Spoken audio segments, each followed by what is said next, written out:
Okay, thanks so much, Ana Maria, for joining us for this interview at Ibérica Filosófica Mediavalia.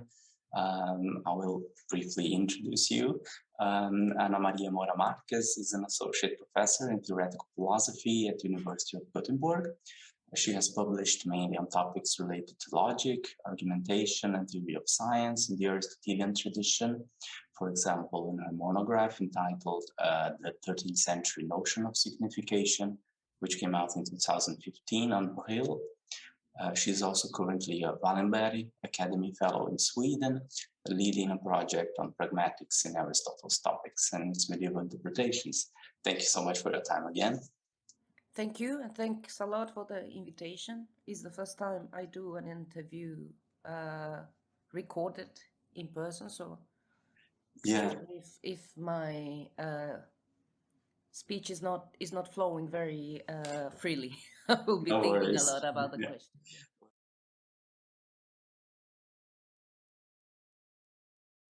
Yes, so the first question I would like to start off with is by asking what moved you to your current project.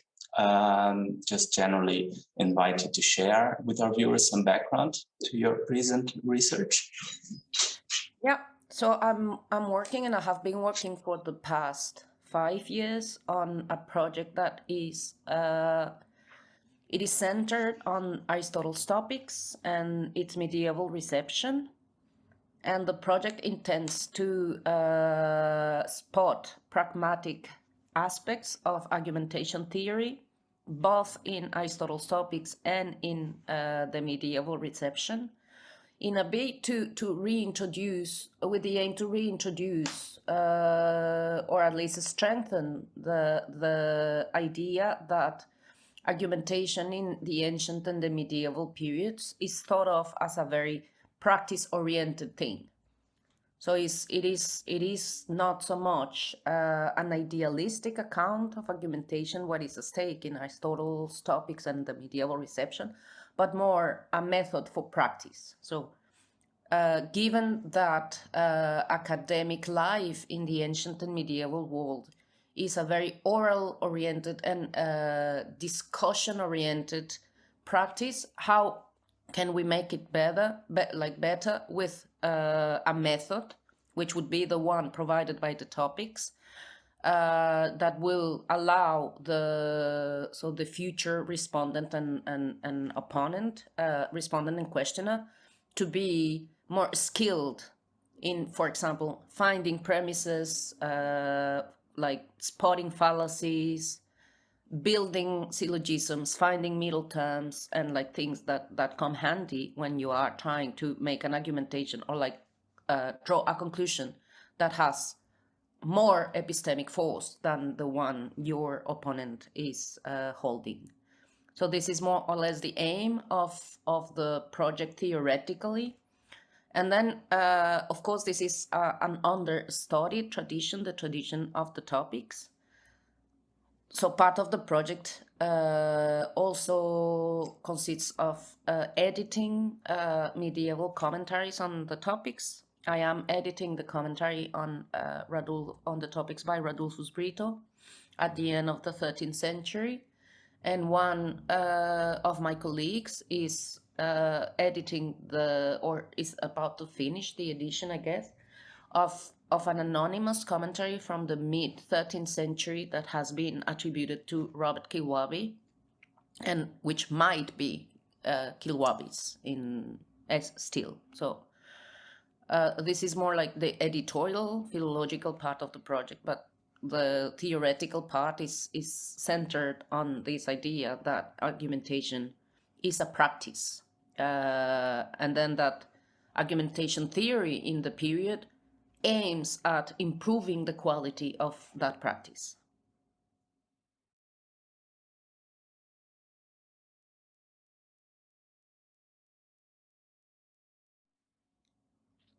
Your past and present research focuses on foundational concepts in medieval theory of argumentation and logic in the Aristotelian tradition. A question that I think I would like to ask you, and that connects both with your long-standing interest in this, in the history of philosophy of that tradition, is whether you have any idea why this was a sustained interest among philosophers at the time. Why did they remain interested in logic and semantic inquiries over such a large span of time? Yeah. So I think that the first reason why they were very interested in this is institutional. It was part of the training in the medieval tradition, and it was the very beginning of the training.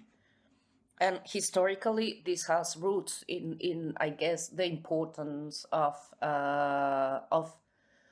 communication for the church.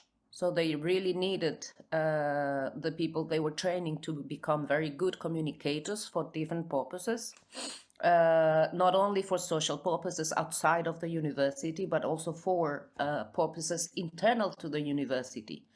For instance, they had to become very skilled at disputations. They had to be become very good at having like oral disputations, which were going to become a very important part of their career, specifically as they moved upwards towards like the theological studies.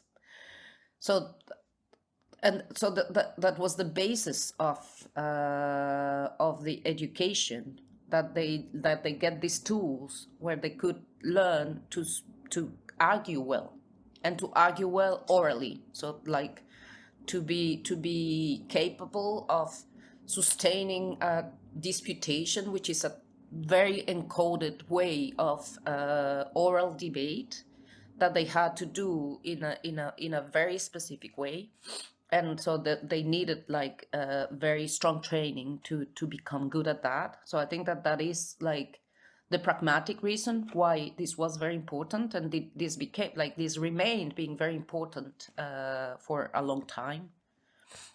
I think it is still very important for people who work in like debate-oriented disciplines or debate-oriented segments of society to learn to argue well. So this is still the case today, when like you have to become a politician or a communicator or a philosopher, and even a scientist has to learn also how to present ideas and how to reply to questions to an audience. And so this was as important then, which is I guess why logic and argumentation theory has been, and philosophy of language has been important for philosophers even since the beginning of the history of Western philosophy. So I'm just talking about the tradition I know. And I think that what I have found in the project, so one of the results we have come to is that for Aristotle, this training in argumentation was important not only for academic purposes, but it had a direct impact also in society at large. So it was supposed also to make people good at arguing in the assembly, for instance. Whereas in the medieval context, it seems to be very focused on the university use, and therefore that's we have ended up concluding that the logical tradition in the Middle Ages is mainly oriented towards scientific argumentation.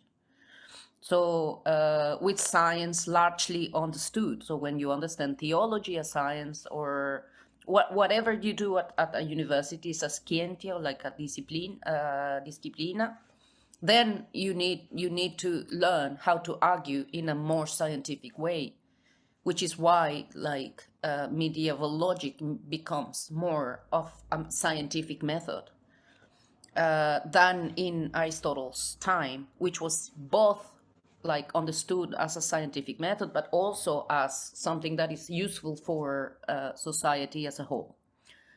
And then, like, if I may make a link with the second project, which is the one that starts at the end of the year, now we are going to focus more on this idea of logic as theory, as scientific method, and how logic as scientific method, when you understand logic in this very pragmatic way, will somehow force us to understand science in a social way. So we can't just stay with the traditional understanding of medieval science and ancient science as some sort of idealistic account, but we'll have to sort of adjust our understanding of medieval and Aristotelian science to the pragmatic way in which logic is understood, given that logic is supposed to be the method for how science should be done.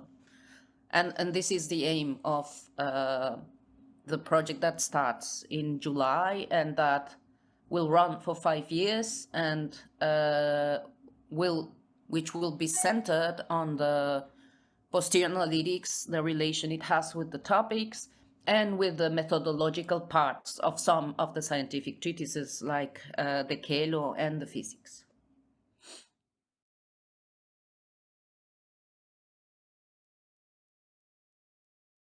I would like to move to more general and career-related questions. As a successful applicant to major research grants, you have also experience of successfully presenting philosophical ideas and projects to non-philosophers. I was wondering if you could share something from your experiences of communicating philosophy to broader audiences. Yes, sure. That's been quite interesting. I have been to any number of workshops where you have to present your project idea, and normally the people they invite to these workshops are people working in medical sciences or physics, or so I have had to do like a lot of adjusting to the audience in these workshops where I'm learning how to do projects for like readers that are not experts in my field, even so much like away from my field as a medical scientist, that it has come out as very useful to learn how would you say the same thing in very lay terms, because when you are speaking about something like this, even though the medical scientist is a super smart and well-trained and skilled scientist, the things I say will still be totally out of like her domain. So then I will have to speak to her as a lay person, like someone that has no scientific or like no training in my field. And this has like taught me to that I can't use technical language in project applications, for instance. I have to be very like learn to translate, like to speak in terms that are more understandable for non-experts. And I don't think this is very difficult for the kind of things I do, because what I do is something that all humans can relate to. So I speak about language, I speak about convincing, I speak about making my case, like giving, and this is something that everyone can relate to. So it is possible. It just takes effort, because you have to sort of change your like communication gear to one that is like you become so used to like reading in the Latin text that you almost could, to a colleague, close colleague, you could almost just say the disputatio and in the reportatio, like they will just understand the things that I say. But then I have to sort of really change gear to, okay, this person has never had a Latin text in the hands. Even though for me this is like almost natural things that come very fast now. They have no clue. It's as if they were coming to just tell me about molecules and biometrics, and then I would be totally, what are you talking about? So, and this is really important in writing project applications, at least in the introduction. So in the parts where you will make your first impact on the reader. Then there's always the possibility at the end, when the reader has been caught, to develop like more in detail and with more technicality what you want to do, because you also have to show that this is your field, that you know it, and that you are doing something that is new. So it is quite about striking this balance between being very clear and at the same time coming out as like knowledgeable about your field, and also presenting your good idea as a good idea, but also not sort of making too much out of it, because like people will realize when you are selling them a bad good idea. So, and these workshops help, I think, and I think that it helps a lot to do it a lot.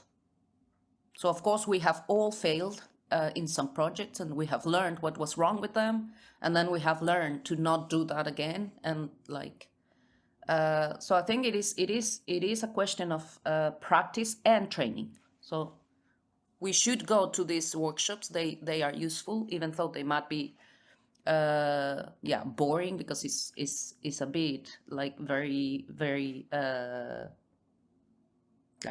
specific what you do there. You write a project and then people read it and then tell you, I don't understand what this is, and then you have to write it again, and like, but the result is rewarding, and then you have to fail sometimes to learn how to do it.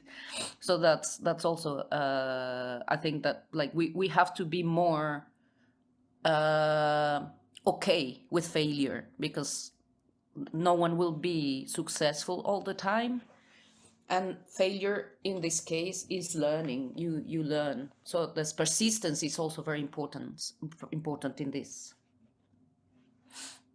Thank you so much. That will be very helpful.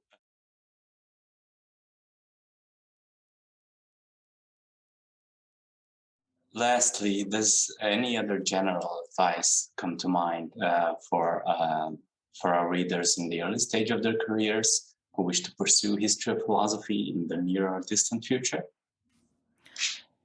Yeah, I guess that, I mean, if I can speak from my own experience, because I don't think it is like there's no one solution that fits everyone. Of course, I have, like, it is different when you come to a continent that is not your continent, where when you have to inscribe yourself in a completely different context, when you have to learn how to master different languages, and so that will make it a different experience that from someone who is making a career in their area, or where they were born, or so I guess that every case will have like to follow different paths and different like strategies. But I would say that in general, and from the point of view of, for instance, a reader of applications for jobs, I would say that what counts is